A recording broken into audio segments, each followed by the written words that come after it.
or last season, he was the most valuable player, so to speak. I guess you could say, because not playing. Yeah, exactly. He doesn't play, and the Colts go what was it, 1-15? Right. Yeah. So. Well, yeah, 2-14. But I think the point there is that if you're talking about, well, what are they going to do if Manning gets hurt? What were they going to do if Tebow got hurt with an offense that was designed for Tebow and really no one else? Yeah. They would have also been in somewhat of a predicament at that point. Yeah. And this is on a different sector, but I think Peyton Manning would totally disregard this question, but do you think staying within the AFC was something that Manning wanted to do, seeing how his younger brother now has 2 Super Bowl rings, and maybe he wants to see his brother in the Super Bowl? Do you think that it all crossed his mind when he stayed within the AFC? Not really. I think from all the reporting, the indications were that he wanted to go to a place that made him feel comfortable. Okay. Where he would be protected, and what better place to go than to a place like this where they've experienced winning in the past. The owner appreciates the feeling and wants to have it again. That you have a Hall of Fame quarterback who speaks your language, who will take some of the pressure off if things somehow don't go as well. John Elway will get as much blame, if not more, than Peyton Manning will get. If he went to San Francisco, it would be Super Bowl or bust. I don't think it was so much a question of not going to San Francisco because the 49ers play in the same conference as his brother does, or not going to Washington because he didn't want to play against his brother twice a year. I really don't think that was the case. Okay. I think Denver had all of the elements he was looking for that made him feel comfortable. They didn't put the full court press on him. It isn't Super Bowl bust here. There are high expectations, but I also think San Francisco would be following the heels of a run to the championship game this year. In Denver, I mean, they were doing cartwheels over the Broncos just making the playoffs. Yeah. After a 5-year absence, and nothing resembling a Super Bowl appearance going back to 1998 or the early days of 1999. So you're talking about a 13-year stretch, and I think that his feeling was, first of all, he's played some games here. He's been comfortable. People have said, outside of the dome, he's never been all that great. But I saw him play years ago, almost 10 years ago, in a snowstorm here, once upon a time, and he was brilliant. Yeah. So it seemed to me through the years, every time he played here, he played left. So the surroundings are comfortable.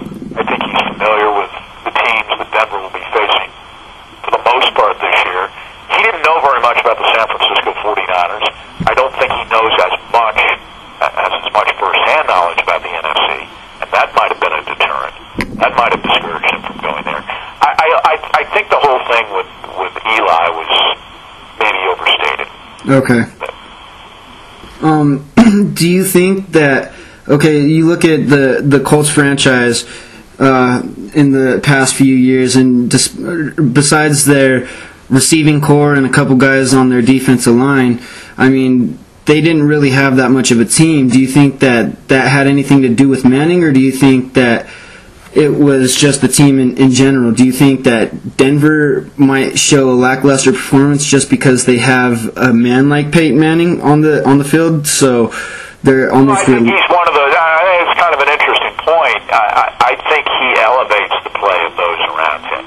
Okay. I agree with you that particularly the last Indianapolis team to go to a Super Bowl was not as gifted a team as the one that won in 2006, and maybe even one or two of those teams that challenged the Patriots before 2006. An older team, different receivers, younger.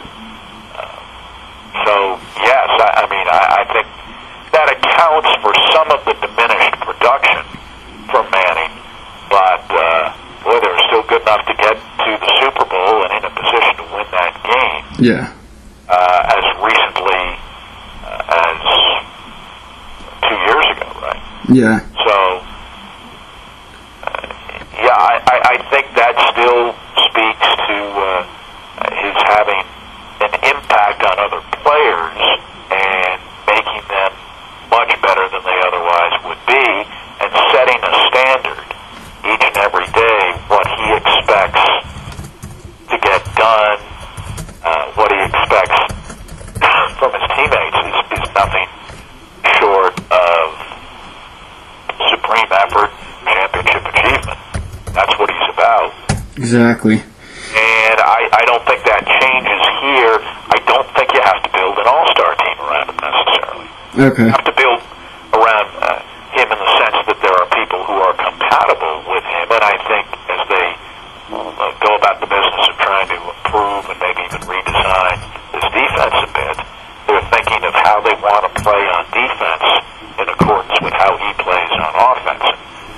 Did Fox have the line when they recruited Manning about how if he averages with the offense the same number of points he averaged in Indianapolis through the years, that John Fox's teams, when they get 26, 27 points on the board, almost never lose. Yeah. Had an extraordinary winning percentage, at least in Carolina, when that was the case. So all he has to do is come in here and continue to do what he's always done. He doesn't have to lead an offense that averages 35 points a game. Okay. He's here in Denver. Just do the same stuff you've always done. Exactly. 24 to 27 points a game, and we're good to go. Okay. And as we all saw, there was there was a huge ripple effect when he became a free agent and then signed with the Denver Broncos. But getting into the specifics, how does that ripple effect have an impact on the Denver Bronco 2012 NFL Draft? Ripple effect in the sense that... Well, I think we were all expecting, even with Tim Tebow, that Pat Bowen would probably want to go with a quarterback somewhere along the lines in the draft. So no, I still think they'll do that. It'll perhaps be a different kind of quarterback. Maybe they draft him, that quarterback, at a different point than they would have had Tebow remained. But I still think they're going to draft a quarterback. Okay. Absolutely, and it might be more of a project type, more of a Brock Osweiler type as opposed to Wheaton. Okay. Just guessing. Okay. It could be Wheaton. But they might be more comfortable going with a project in having confidence that Manning can give them at least 2 or 3 years, and that would be enough time to develop a quarterback. You wouldn't necessarily need a ready-made quarterback coming out of college right away. Okay. And maybe with Tebow he would have. Okay. And last question, just I want to get some Sandy knowledge. So, if you could give me a prediction of what you think next season will look like. I think they immediately become hands down the clear favorite in the AFC West. Okay. Yeah. Start with that. I think you look around at the rest of the conference, you see New England, you see Houston, you see Pittsburgh, you see Baltimore. Yeah. So you think Denver is a contender with all of those teams? I think Denver is somewhere in that realm. Okay. I don't know that they're better than 2, 3, 4 of those teams. I wouldn't necessarily at this time put them up there with New England, Baltimore, or even Pittsburgh. Houston's interesting. Yeah. And I think they've found through the hiring of Phillips that there are different ways to win, and if they can keep Schaub healthy, they've certainly got a good enough offense. Defensively, they're going to be pretty sound. That's a weak division. The AFC West, I think, is still a relatively weak division. The strength is in the north, and a little bit maybe in the east, although I think that division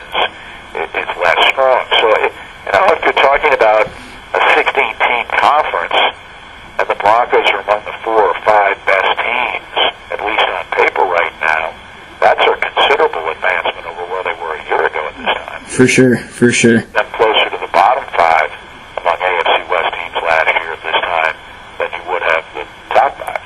So we're definitely playoff contention then. Oh, I think you almost have to take that as a given that you'll be in the playoffs as AFC West champions for 2012, and you should have home field advantage for at least one game. Yeah. That you're one of the top five teams, or six teams make the playoffs out of the conference. I think that's almost a given. It isn't a guarantee that they won't have any injuries, there won't be some rocky moments along the way. But I think that would be the expectation going in. Yes, given reasonable luck and good fortune that you'd be one of the top five teams in the league, that you'd win this division, that you'd host at least one game in the playoffs, and there isn't any particular reason that you should hope for anything less or expect anything less. Okay. Thank you so much, Sandy. I really appreciate that.